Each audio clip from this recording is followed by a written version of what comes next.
there's some things that people are getting hurt doing, and that's climbing tree stands, and so we're gonna teach people about. We don't shoot each other the way we used to, but we still fall out of stands just as much as we ever did. That's exactly right. Bob Duchesne's Wild Maine is a rather strange show today. We're going to start off with frogs, and then go visit the Sportsman's Alliance of Maine in Augusta. Let's start with the frog part. On last week's show, we peeked into the world of turtles. Christine Hoffman is a PhD candidate at the University of Maine. She studies frogs, turtles, salamanders, and she did a slideshow presentation at Maine Audubon's Fields Pond Center in Holden this winter, talking about turtles and frogs. We covered all of Maine's turtles last week, and the frogs will get their turn over the first half of the show this week. Then we're going to go tour the building at the Sportsman's Alliance of Maine. They've been doing some renovating down in Augusta with a built-in shooting range in the basement, archery out back, and a new attitude about making the entire family an outdoor family. Executive Director David Trahan will join me on the show later. Bob Duchesne's Wild Maine is brought to you by Hammond Lumber, Doors Equipment, Napa Auto Parts, and EBS. We start at Fields Pond Audubon Center in Holden, where Christine Hoffman is telling us more about frogs than we ever knew before. Now, you might remember that if you put a small lizard in one hand and a salamander in the other, you're more like that lizard than the lizard is to the salamander. Lizards and salamanders may look a lot alike, but they have almost nothing in common.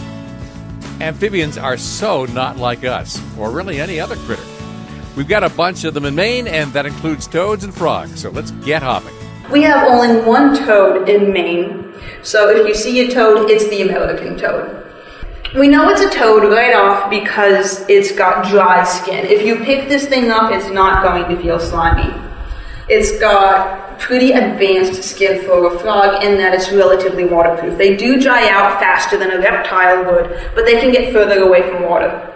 Because of that, you find them a lot in upland forest and on your lawns. They'll be out in the morning when there's a lot of dew on the lawns, and they just hop around your lawn, picking up the dew. They suck it in through their belly where they've got a lot of veins and arteries, and they drink through their skin like milk and honey. All right, it's a little weird, but I'm following so far. Toads are frogs. We've only got one of them in Maine, the American toad. They still lose moisture through their skin, but not as fast as their frog cousins do, so they can hop around further from water. And if the grass is wet, they drink through their skin. But what about the warts? Each of these warts on the toad is a toxin gland. If you're going to spend a lot of time away from water where the frogs are safest because they're good swimmers, then you're going to want to do something to help protect yourself.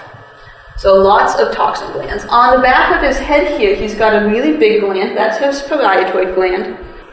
The toads do have glands down on their toes and on their arms, but the big walking glands that might really put a bad taste in your mouth, or if it's a cane toad from South America, kill you, all on the back of the head there. So those warts are poison glands. In South America, the cane toad poison is enough to kill you. But for the American toad, it would just leave a bad taste in your mouth. These glands are nasty because if you were to bite a toad or handle it roughly, they squeeze like toothpaste. It's like popping a zit. The toxin jets out into your mouth, and the taste is so bad you might drop this toad so fast you haven't really hurt it much. Or even if you did kill it, that's the last toad you're ever going to think about eating. Works pretty good on foxes, raccoons, skunks, dogs, cats. Not so good on snakes. So the venom that comes out of these glands is really targeting snakes. Garter snakes specialize on slugs, but really love a nice juicy toad.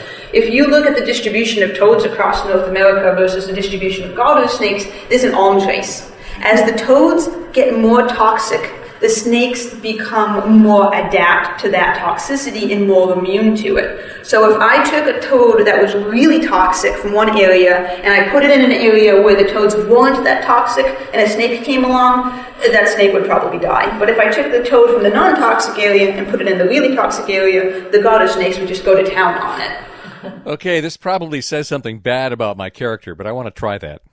I want to go get a toxic toad from another part of the country, bring him here, and see what happens when my backyard garter snake eats it. I wonder how long I'd have to wait. Well, here's something else about toads. All the frogs lay their eggs in a big cluster, a big egg mass. Toads lay them in strings, usually a pair of strings, so you can tell them apart when there are only eggs in the water. And once they hatch, you can tell them apart by their color. They are completely black. They're the only family that has entirely black tadpoles. So when you walk up to a puddle and there's all these tadpoles in it and they don't have white bellies, it's probably toads.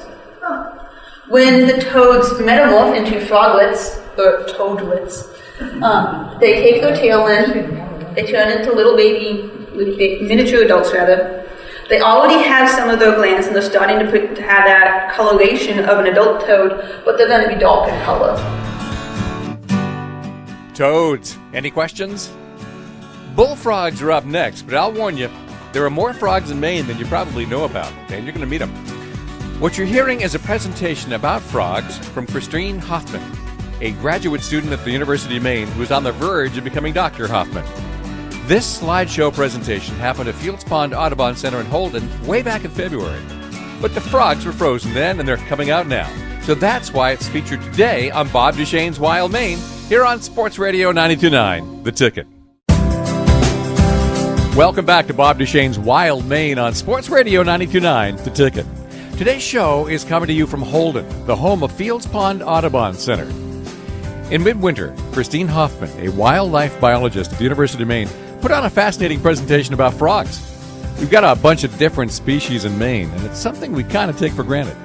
But if you get up to, let's say, Newfoundland, there aren't any at all. Or there wouldn't be, except that some were brought up there and released back in the 60s.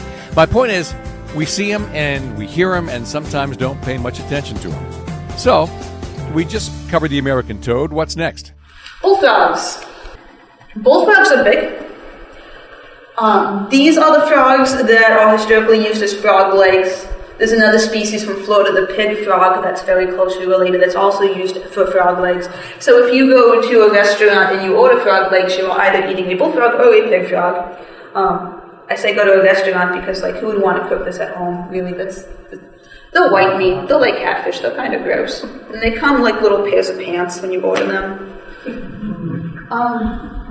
But for some reason, people like eating that. So they have been shipped all over the world, the bullfrogs. They've also been shipped as bait, the tadpoles as bait. So if you go out to the other coast, you go out west, they're having a problem with bullfrogs, where the bullfrogs are an invasive species and they're hopping around just eating everything up and spreading diseases. I'm getting older. I think I'll be able to make it through my entire life without eating frog legs. You know, I've never looked at a bullfrog and thought to myself, I wonder what he tastes like. I did find it fascinating that bullfrogs are an invasive species out west. Hadn't heard that before. You can tell male and female bullfrogs apart. Males have bigger ears, that tympanic membrane on the side of the head. Since they're out there in the pond doing all that croaking, it's useful to hear where your rivals are. Here's another tidbit.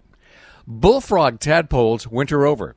They stay tadpoles through winter and finally become frogs in their second summer, which is one reason they're bigger than other frogs. Frogs that look a lot like them. Green frogs look just like bullfrogs, non-clamatans. Clamatans means loud, so they're loud frogs. They sound like banjo strings being plucked. And the way you tell them apart is by this line right here. This is the dorsolateral ridge, and bullfrogs do not have that. So if you've got lines down your back, you are a green frog. Green frogs have to live in moist areas. They like permanent water, but they will visit pools wetlands that dry up for short periods of time, binge eat whatever is there, then go back to the permanent water. And when they lay their eggs, instead of making a globular mass, they make a sheet.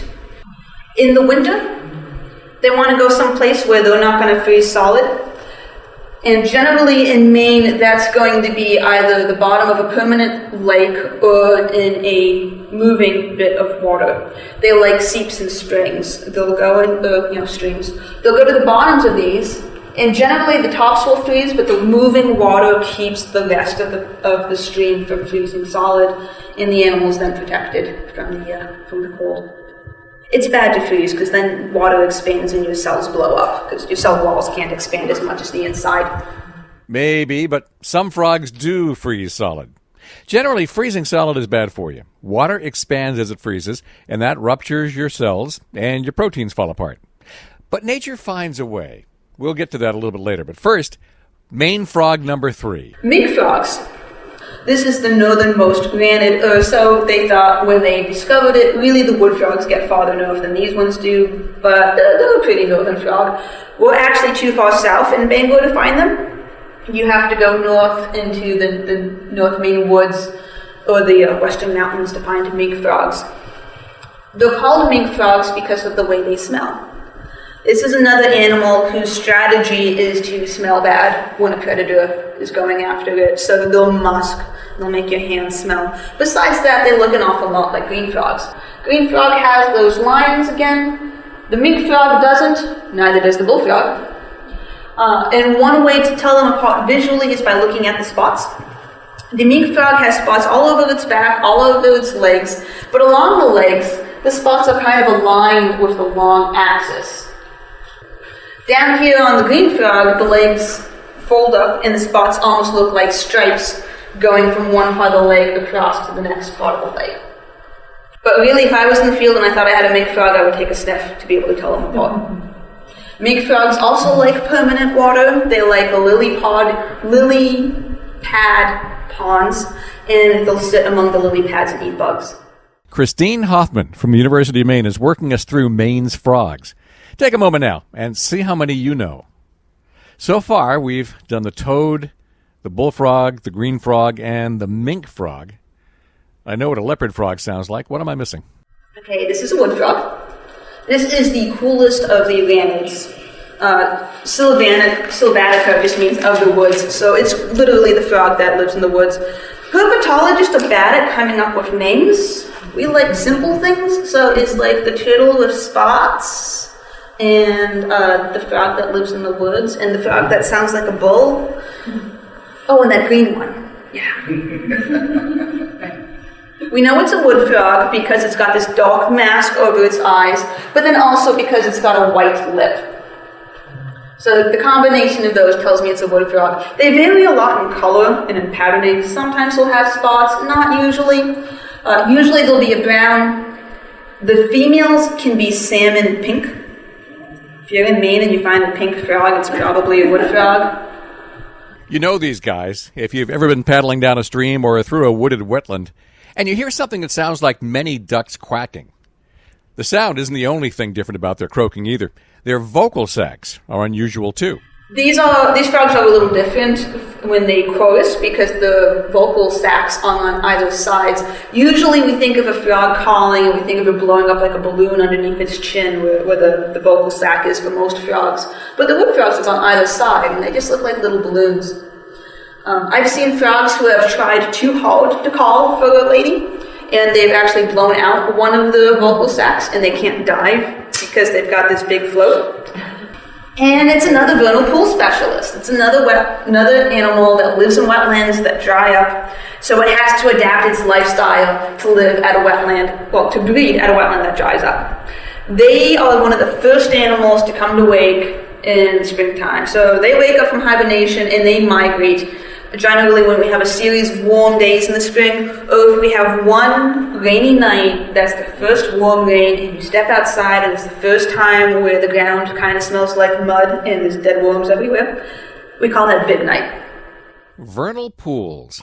We covered that last week, but these are ephemeral wetlands in the woods that usually dry up later in summer. Since there are no fish in them, that's where all the amphibians go to breed. They look like big puddles, but their impact on the environment is huge. About half of all the animal biomass in the woods is dependent on vernal pools. It's the food chain. There are thousands and thousands of critters breeding in there, and then they spread out into the woods, and you'd never know all that was going on unless you happen to catch the spectacle on a big night, with a massive migration in your headlights. So on big night, the wood frogs mass migrate down to the vernal pool. One day there's no wood frogs there, the next day there's 500 wood frogs there. They're synchronized by this rain event. If the rain doesn't come in time, because we have a dry year, they just give up and go during the day when it's nice and warm and sunny. The salamanders that breed in vernal pools are more reliant on the rain because they can't hop, they can't move as quickly, so they need more protection. So they come out right as soon as they can, and generally the pond is still mostly frozen. There might be a ring of open water around the edge of the pond. They'll go into that and they'll start breeding. They want to get their eggs into the water as quickly as possible because they know that, well, they don't know, evolution knows that pond is going to dry up. So get in early, give your larvae as most time that they have to develop, and then have them metamorph and get out. The wood frogs themselves are only going to be in the wetland to breed as adults, and then the adults are going to go into the upland. They're going to travel up to a mile, and they'll look for either a nice forested upland or a forested wetland, and they'll spend the summer there. And then they have another migration where they go to the winter sites. The males like to winter near the ponds so that they can be first into the water and meet all of the ladies first. If you're a frog and you're a male, you want to mate as many times as possible to have as many children as possible. If you're a female, you can go nest where it's safer, and eventually you'll get there and you'll lay your eggs, and then you crawl out. And they come out and they look like a squeezed out tube of toothpaste because the eggs have taken up so much space in their belly for so long, and they're just done. Eat me, please. I don't care. They'll hop away and stagger into the uplands. The tadpole, the eggs will take a few weeks to develop. They'll hatch into the tadpoles. The tadpoles will try to get out before the pool dries up. It doesn't always happen. But then they'll come back the next year and try again. So some years are the bust for wood frogs, and some years are the boom for wood frogs, depending upon the hydrology of the site.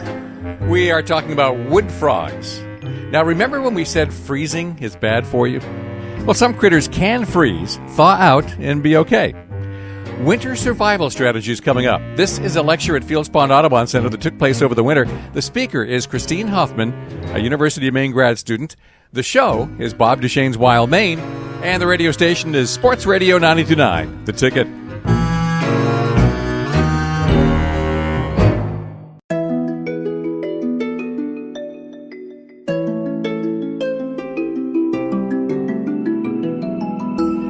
This is Bob Duchesne's Wild Maine on Sports Radio 92.9, The Ticket. Saturday mornings at 9, Sunday mornings at 8.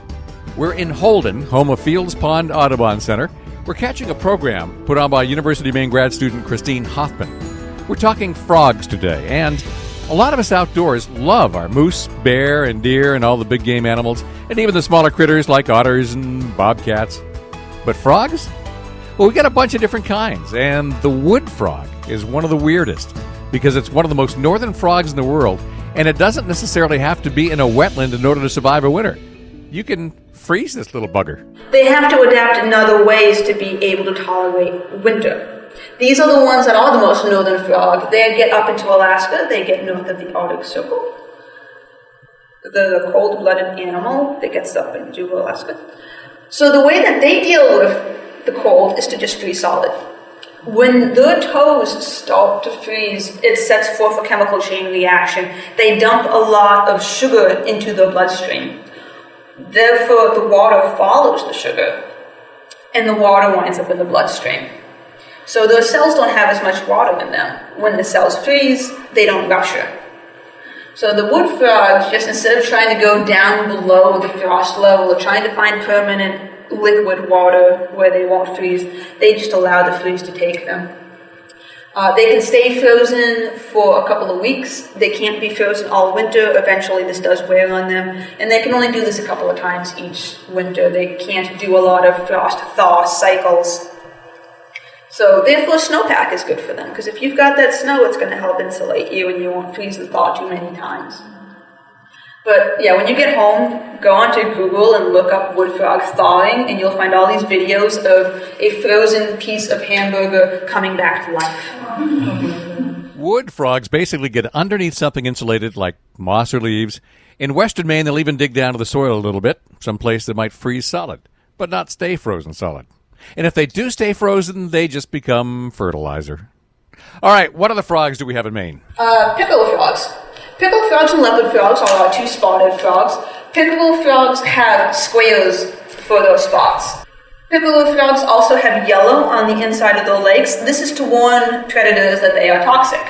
Flashy coloration in nature, especially on reptiles and amphibians, generally means toxicity. So like newts, when they're bright orange, don't swallow them because bad things will happen. The yellow coloration here is hidden when the legs are folded up. And then if the predator is too close, it can open up its legs and show them that it's toxic and hopefully scare them off and get away. When these guys breed, they sound like they're snoring. They're the only frog that can call underwater, because most frogs are sucking in air and passing it through their vocal cords. Instead, these are just squishing air. I think acid comes out of their lungs. But they only have the air within them, and then they force it into the vocal cords, and they make this big, long snore. Here's the leopard frog, and here we've got circles for the spots. So leopard frogs and piccolo frogs are easy to misidentify because, well, they vary into each other, and sometimes you're like, is that an oval or is that a rectangle? And then you look for the yellow, and then the frog gets away from you and you're stuck not knowing. Leopard frogs and piccolo frogs, because they have spots, the reason they have spots is because they tend to hang out on land a good bit. They're not entirely terrestrial like a toad is, but they like to come up on land and bask in the sun, and when they do that, they love to have marshy areas with nice tall grass or hay fields. This is one of the frogs where if you're walking down a hiking path and it's got a lot of tall grass along it and something darts out of your way, it might be a piccolo frog or a leopard frog. Excuse me a moment. I'm just writing that down. I see what I think are leopard frogs often enough, but I really never noticed if the spots were round or squared. Now I'm going to have to look. I know I hear leopard frogs quite a bit because it's a long one-note growl out there in the pond. So what else you got? Great tree frogs. This frog is white on the screen. They tend to be white when they are really cold or really scared. And then they'll become darker when they're trying to blend into like a dark tree background. They've got little alien toes. Each of these bulges at the bottom is a suction cup. So they can climb glass, they can climb trees, they can climb out of all of my frog traps, which makes them relatively hard to study. Tree frogs are bizarre because they can change color. In fact, just warming up in the sun will turn them a lighter shade of gray. They've also got a pattern that looks basically like tree bark. So the only time you really see them is if they're not on a tree, maybe climbing up your porch screen. And that's another thing. These guys can climb. This is another frog that freezes solid. It does it in a slightly different way. It produces antifreeze, puts that into its cells so that the cells themselves won't freeze. I guess the surrounding tissue freezes. And here's the tadpoles and the froglet. The tadpoles have a very almond-shaped tail. Their eyes are really big. If you look straight down at this tadpole, their eyes stick out to the side because they're just shaped differently. When they're stressed out, the end of the tail turns red. So blood red. If you find a tadpole with a blood red tail, it's a tree frog. And when they metamorph, they turn lime green. And they blend into the grass that's along the edge of these semi-permanent to permanent wetlands that they breed in. And they can already climb when they metamorph. Which brings us to spring peepers. Spring peepers have an X in the back. Or so they tell me. Because how many times have I heard a peeper peeping right next to me, and I walk over to find it, and I can't? They just shut up as soon as they realize they have company. And I can never find the little bugger. The only way I know what they look like right now is looking at the slide of the two peepers on the wall.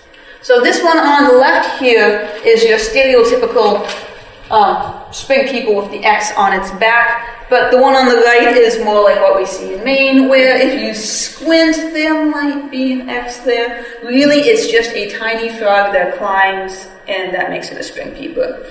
They get to be about the size of your thumbnail. Not a very big frog. This one, if you look at his neck, his vocal sac is like deflated. He has been calling so much that he's stretched out his neck and it's just kind of hanging there all black and nasty. They're nocturnal, they go to the ponds and instead of calling from the water, they'll call from like tufts of grass or a leaf that's sticking up or a bush. So if you want to find these, the best way to do it is to go out in pairs at night with flashlights. You pick a peeper, you go to either side of where you think it is and you try to triangulate on it. You count to 3, you shine your beam, and if you're really lucky, there'll be that peeper calling right in the middle of your flashlight beams where they cross. So that's how you find them. Peepers are strange in so many ways. They're one of the first to get going in the spring. They're tiny, yet loud. They can climb. And there's one more thing. This is part of what makes peepers and tree frogs really strange. This frog is doing something that none of the other frogs in Maine can do. He's looking at you. he's looking over his shoulder at you. A normal frog cannot turn its head to look at you.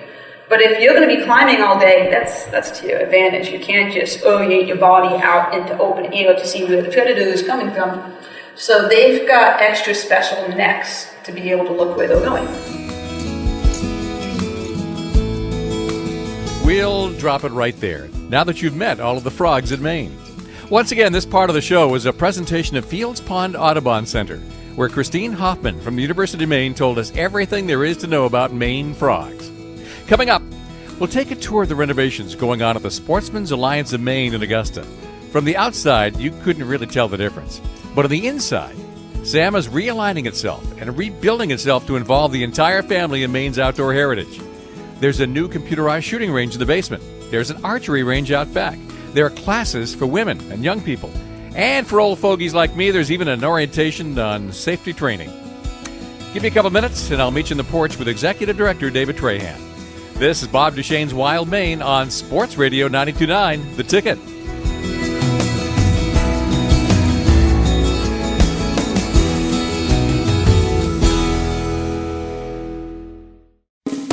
This is Bob Duchesne's Wild Maine on Sports Radio 92.9, The Ticket. We're going to spend the next 20 minutes on a tour of the Sportsman's Alliance of Maine in Augusta. For months, Executive Director David Trahan has been encouraging me to drop by the headquarters and see the changes. So I did. The changes aren't just about the new facilities inside. It's also about a new attitude. And since this is the premier sporting organization of the state, the effect could be far-reaching. Let's go. David Trahan, Sportsman Alliance of Maine. We're standing out on the porch about to enter. You have been bugging me for like 3 months to come tour the new SAM. A lot has happened since 2 years ago since I was last in here. Yeah, well, we're really quite proud of what we've done here, and I think very few people know it. Back about a year and a half ago, my board, upon my urging, committed to doing about $125,000 worth of renovations to turn our facility, which we have a pretty nice facility, about 6,000 square feet on the first floor, into an education center for kids. And really no limitations on what those programs would be, but you know, we're in Augusta and we have this wonderful facility, and we're close to the state capitol, perfect location to draw kids in, to teach them about all the things in the outdoors that we all care about. And well, trust me, as soon as this show airs, still a lot of people won't know about it. Okay. Well, let's take a tour. Show me what you got. Sure. Well, it's been 2 years. Sure. Well, I'll start with our outdoor archery combination pellet range, and I'll take and walk you down and show you that. You didn't have that last time. No, that we did that last summer. We ended up backfilling some property behind the building, and we built a combination range, and I'll show you that. I got to tell you, this whole place smells like new paint. There's somebody downstairs painting right now, so we're not quite done with the renovations. So we'll go down there and I'll show you. We have some indoor ranges too, and I'll show you those. But we'll start out here in the outdoor range, and we're in the conference center now, and probably later this spring, we're going to install a couple of fasteners for a cable across the back wall, and we'll be doing indoor archery in this room. Craig Gary from Inland Fisheries and Wildlife is quite excited about incorporating some actual hands-on shooting in some of the programs that hunter safety type programs, kids, archery, adults, all the above. All the above, women's programs. We've already got the facility booked for an all-women's guides class this summer. We have at least 2 instructor trainings, a couple of hunter safety classes. We're talking with Bonnie Holding at the department about doing some fly tying, all-women's fly tying classes. And American Legion, 4-H at Bryant Pond, University of Maine's course associated with them. Some of this stuff is really exploding too. It is. The interest has come back. Fly tying. Yeah, absolutely. Yeah. So let's go take a look at the outdoor range, and I'll show you that. And then we'll go from there. The 30-foot wooden enclosure you're looking at, and the cable in front. The cable holds an archery curtain, so you set your targets up in front of the archery curtain. The wooden backstop still has a 2-foot banner that goes across the top that will stop a pellet. So we'll have a 9-foot backing, so you can shoot at the pellet targets behind the curtain, just take the curtain down, you've got the pellet range, and then in the front you've got the archery. So we'll be doing all of our archery stuff out here. Off in the left-hand corner this spring, we're installing two poles for tree stand safety instruction. Yes, and also a duck blind. We're going to do some turkey safety as well, so we'll be doing some blind work with turkey hunters. There's some things that people are getting hurt doing, and that's climbing tree stands, and so we're gonna teach people about. We don't shoot each other the way we used to, but we still fall out of stands just as much as we ever did. That's exactly right. I have a good friend, Daryl Flagg, who fell out of a tree stand. He had to be airlifted, and he was seriously injured. And I've been hearing stories, people all over the state of Maine being hurt, either breaking an ankle or whatever it is. And so we think, proper harness fitting. Some of the harnesses you get nowadays are very complicated and difficult to use. So we want to teach, particularly kids, about safety in tree stands and also in the duck blinds and turkey blinds. Comment on the turkey hunting too, because you're camouflaged. This is not hunter safety orange. You're out there presenting yourself as a turkey, and others can be confused. So that's something that needs some training. Not only that, you have very lifelike decoys sitting 20 yards in front of you, and it just, with the technology they have now, and especially the very likeness to real turkeys, it's a dangerous sport, and we want to make sure that kids have that kind of caution and training when they're learning to turkey hunt. What I've always admired about the Sportsman's Alliance of Maine, I think, is the responsibility it shows about training and safety. Absolutely, in order to perpetuate our traditions. Yeah. Well, come on downstairs, and I'll show you. I think you're going to be interested in this. Really hasn't been told yet what we're doing. You can see before we leave the conference center that trailer, a brand new trailer, cargo trailer. That's so that everything we have here for equipment is portable. If a fishing game club wants to hold a youth event, all they have to tell us is what they need for equipment, whether it's archery equipment, targets, pellet rifles, computerized range, which I'll show you in a minute. All of that equipment can be portable. We can deliver it to a fishing game club as long as they're certified instructors. And we can supply those as well. Then they can hold youth events all over the state. I'm looking at the moose head on the wall. That was Tom Watson's, wasn't it? Yes, it was. Tom Watson. 1,000-pound moose. It's a beautiful animal. That thing is huge. It is. Tom Watson used to be a legislator and a chair of Inland Fisheries and Wildlife Committee. This is new. Before we get downstairs real quick, this is new as well. We now have a new Skyping system. Oh, yeah. So because we have board members from all over the state of Maine, Nick Archer lives in Aroostook County up in Presque Isle, and he can't come down every time we have a board meeting. So it's perfect for us. We can communicate now with all of our board members. Sorry for the smell. I know the new paint. I apologize. It's quite all right. We just painted this last week. I say we. Gene, who we've hired to help with the project. When I was young, my family, really my grandfather bought it, but we had, I wouldn't call them sporting camps, but we had a lot of outdoor adventures, especially fishing. And it was my job to paint. Okay, so you understand. So you understand. This room on this side's around 28 feet. The side's 25 feet you can shoot. We got the indoor pellet range. IF&W can teach kids about basically hands-on without shooting a rifle. On this side is the computerized system. We've been testing it. Inland Fisheries and Wildlife came over, Mike Sawyer and Craig Gary and his staff. Literally, this is a computerized range. You take a modern youth firearm like a Cricket or one of the youth model firearms. So the way that this computerized system works is that you can set up a target, any target. You take any rifle, any pistol, and each you can get a laser, a customized laser that goes in the barrel. And what triggers the laser is when you actually pull the trigger. So you can take any firearm you want and put a plastic bullet in it to protect your firing pin. And you can teach kids on the guns that they'll be using in the woods, but with a laser. The computer system itself has a camera, brings up your targets on the computer screen. So what we're actually looking at is a laptop right now with where the target would be projected up there. Exactly. Okay. So it shows you what's on the wall. It shows you what to aim at. It does. It has a movable oblong shape that you can move anywhere on your target. You set it up where you want. You tell the computer you're going to start shooting, and when you fire, the laser will trigger the computer to record where you shot. So, if you want to teach them how to properly shoot an animal, you want to show them where the vital areas are, and you want to teach them ethics about that, you can do it. And you can also help them learn where to fire, to get a good, clean, ethical shot. And also, there's just countless programs in here that you can set up for just practicing to shoot. But what I like about it, now that we've changed the age of hunting from 10 to 0, you're going to have younger kids getting into possibly hunting and shooting sports.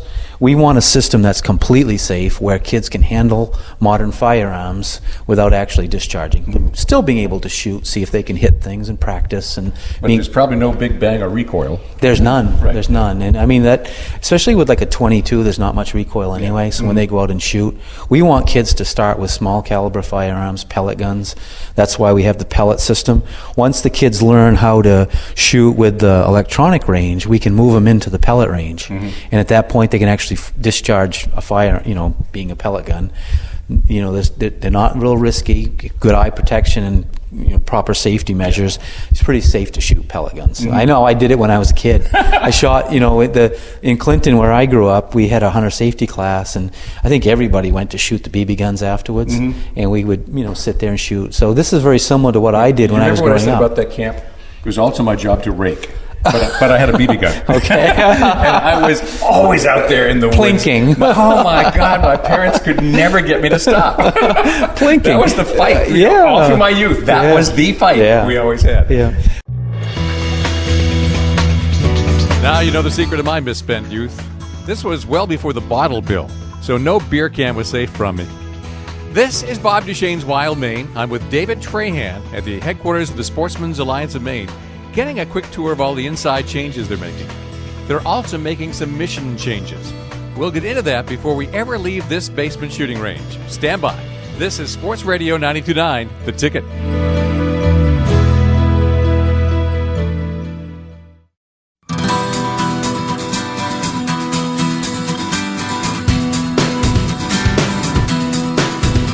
Welcome back to Bob Duchesne's Wild Maine on Sports Radio 92.9, The Ticket. I'm in the basement of the Sportsman's Alliance of Maine, which actually sounds like the beginning of a joke. What would you expect to find in the basement of a hunting, fishing, firearm organization? Dead stuff, probably. Well, SAM is Maine's largest sportsman's organization, with 10,000 official members and a history of promoting the interests of Maine's 300,000 sportsmen.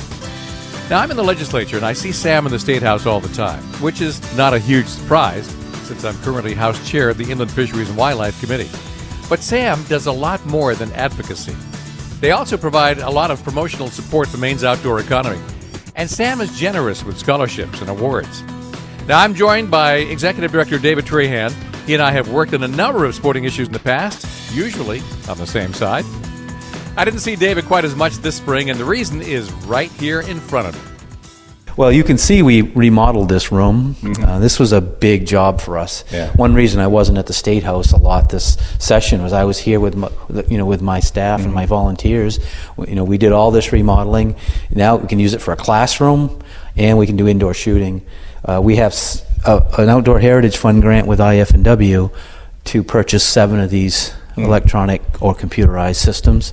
What we'll do is we will loan them to both the department and our fishing game clubs so they can hold youth events with the computerized range.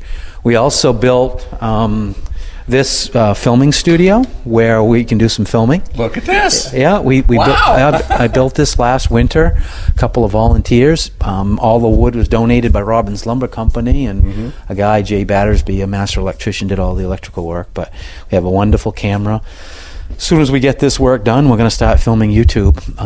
And you might be interested in this. When the election comes, when we do our endorsements, I'm going to offer the candidates running for office to introduce themselves to our members, give them 2 or 3 minutes to say who they are, what they've done in the outdoors. That would give my opponent a few minutes. I'll give you a few minutes, too. You have an advantage over him. You know me really well. Yeah, but you know me real well. Oh, that's a good thing. I have a lot of respect for you. I'll tell you right up front. Yeah, you're a level-headed guy who thinks things through, and don't let that secret out. I can never criticize anyone for that. So we've got the filming studio. We got a YouTube channel, and we got one more thing that I'd like to show you. Of course, excuse the construction work, but We decided we wanted to go all the way and put in a wheelchair accessible entry into the basement. If we're going to have kids down here, we have to be ADA accessible. Yeah. So we cut this concrete. Yep. And we dug the dirt out, and we built a wheelchair lift entry point in the rear so that we could bring the kids in. Yeah. So in the spring, we're going to pave it right up to the door. Going to finish that's what he's doing now, is the lumber to finish the inside of this. And as soon as he does, we can bring kids in that are disabled. That is so exciting. Maine Youth Fishing Game Association up there, MIFGA, they've got this new shooting range they built, and it's got handicap accessible. It has to be nowadays. We have to do it. We have to do it. It's just the right thing to do. Oh, it is. Yeah. Yeah. So now we can get a wheelchair in here, so that this building is completely accessible to anyone, including the disabled. And what I have committed to is we've started an endowment fund, and my goal is that there'll never be a financial barrier for any child who wants to get into the programs. And so, I've got some sponsors who have stepped up already, and I suspect we can run the programs free for the kids. Yeah. Now, if we can just get the Xbox away from them, we can make some real Well, progress. that's the hope. Well, there's a reason that we're getting into the computerized ranges. We're going to have an instructor training program here. We'll have Mark Goodrich, really good guy. He's going to be our head instructor. He's going to get certified a Class 2 4-H instructor. That means he can train other instructors. So he'll be the guy that'll be here training SAM members on how to be 4-H instructors. Yeah. Now, you also are doing more with women. Yes, and absolutely. not just becoming an outdoor woman. You're actually working with other groups, too. Yeah, that's correct. We have a guide who's going to teach an all-women's guides class this summer. We're really excited about getting women into that activity. We'd like to do some all-women's shooting classes. The thing that I like about the indoor range, the computerized range, is that we can teach handgun safety and handgun training. One of the areas where there's a real weakness across our state is in handgun training, and in particular in their hunter safety classes that IF&W puts on, they can't teach handgun training unless it's handgun for shooting for hunting purposes. Correct. So we see a real void there, and we'd love to teach women proper, firearm safety, but also handgun safety. There's a lot of people who are buying weapons for self-defense. Absolutely. But don't really necessarily know how to use them without a certain amount of training, and that's critical. We recognize that. I recognize that. What I like about what we're doing is, if Inland Fisheries and Wildlife is monitoring what we're doing, if they really like the laser or the computerized system, it's a great way to get their people, their instructors statewide involved with youngsters having proper training with complete safety in mind. Yeah. Yeah. Okay.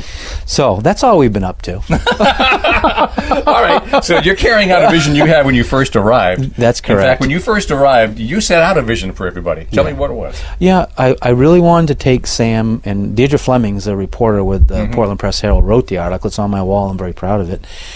George Smith was quoted in it saying that he believed my membership would support it. And that vision was to take SAM in a more family and youth-oriented direction. One thing that we're doing to accomplish that is we're looking at the possibility of splitting SAM into two entities. Oh, God, this is news to me. Yeah, just met with a lawyer this morning to work through the details of that. A nonprofit, or a C3, is mostly, or at least 80% education oriented. Yeah. And then a C4 is a political entity. Correct. I'd like to see SAM, and we're working in that direction, of splitting SAM into two, creating a C4, so all of our political activity is separated from the education component of SAM. So then our C3 would be 100% educational. Yeah. And I think that's the direction you have to go. If you want to be a state leader in education, you can't be a political beast. Yeah. And SAM is a political beast. We recognize that.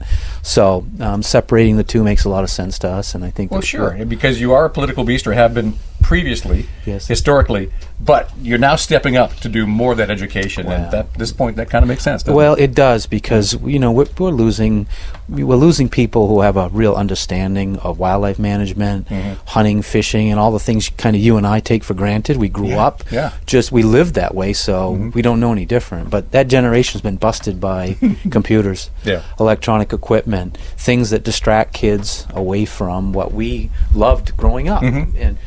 And this is our way of being a statewide leader in sort of breaking that cycle. Not not brainwashing kids to like what we like, but letting them have an opportunity in a safe environment to experiment with the things that we grew up with. And if they get exposure to it and they like it, we'll foster that relationship. If they don't like it, then we're going to encourage them to go in a different direction. Okay, so if the executive directors of the Sportsman's Alliance of Maine, David Trahan, gets his vision to be accomplished, what's this organization going to look like 10 years from now? Well, I'm hoping that you'll hear kids laughing in the upstairs, in the downstairs. You'll have teachers in here. You'll have hunting, fishing, flying, tying flies, learning to be a guide. And this will be a hub, a statewide hub. We'll work with organizations all over the state to foster that type of community involvement. That's what I hope Sam will do someday. I know, looking back at my own history, the way to start is to go out in the woods and plunk cans. Well, now you can do it down in our basement. That's right. That's it from Augusta. My thanks to David Trahan, Executive Director of the Sportsman's Alliance of Maine, for the tour of Sam's remodeled headquarters with all this good stuff going on inside. Coming up next weekend, I'll bring you a show from the Penobscot County Conservation Association on the banks of the Penobscot River in Brewer. That's where the Penobscot fly fishers spent a whole day teaching 40 people how to fly fish. Everything from equipment to knots to fly tying to understand exactly what those fish are eating. They call it Fly Fishing 101. And by the end of the morning, I knew exactly how to cast a fly. I just couldn't do it. That stuff's hard. So join me. Bob Duchesne's Wild Maine returns next Saturday morning at 9 and Sunday morning at 8. And all shows are archived at 929theticket.com, so you can go back and re-listen anytime. It's brought to you by Hammond Lumber, Doors Equipment, Napa Auto Parts, and EBS on Sports Radio 929 The Ticket.